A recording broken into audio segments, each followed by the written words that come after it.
อกไม้ที่มืดกลิ่นก็ไร้ซึ่งแมงดมดอมสิ้นกลิ่นหอมจำยอมร่วงโรยสู่ดินเปรียบใจเขาที่เศร้าฮักเจ้าดอกไม้บ่ทันตั้งหลักเคยบอกฮักวันนี้เพิ่นบอกลาเจ้าจำปาหากว่าเจ้าใจพังเพคนโลเลสิไปเสียดายเฮ็ดหยังแห้งเหี่ยวเฉาแต่เจ้ายังแตกช่อไม่เบ่งบานอีกครั้งจำปายังกลุ่นกลิ่นหอมไปคลุ้งป่าดอกจำปาไปบานพิษบอนแตกช่ออ่อนพิษมองเขาเลยมองบ่เห็นเช่นความหักต้องหักให้เป็นเจ้าเลือกอย่างพิษเส้นเลือกเสื้อใจเขาเจ้าดอกจำปาให้กลับมาหักเจ้าของ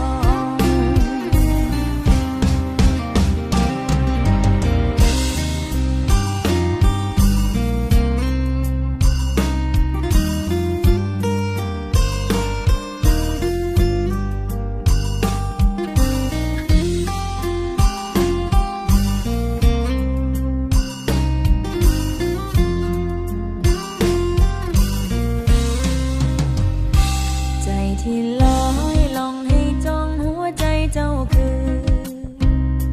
อย่าไปฝืนไปบืนคันเพิ่นสิลาเพิ่นบ่ฮักเพิ่นทิมปาดอกจำปายังเป็นจำปาเจ้าก็อย่าคิดหลายอย่าเศร้าเลยดอกจำปาไปบานพิษบอนแตกช่ออ่อนพิษมองเขาเลยมองบ่เห็นเช่นความหักต้องหักให้เป็นเจ้าเลือกอย่างพิษเส้น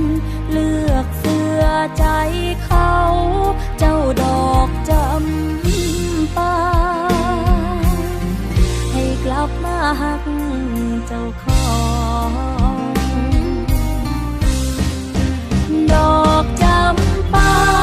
ไปบานพิษบอนแตกช่ออ่อนพิษมองเขาเลยมองบ่เห็นเช่นความหักต้องหักให้เป็นเจ้าเลือกอย่างพิเศษเลือกเสื้อใจเขาเจ้าดอกจำปาให้กลับมาหักเจ้าของ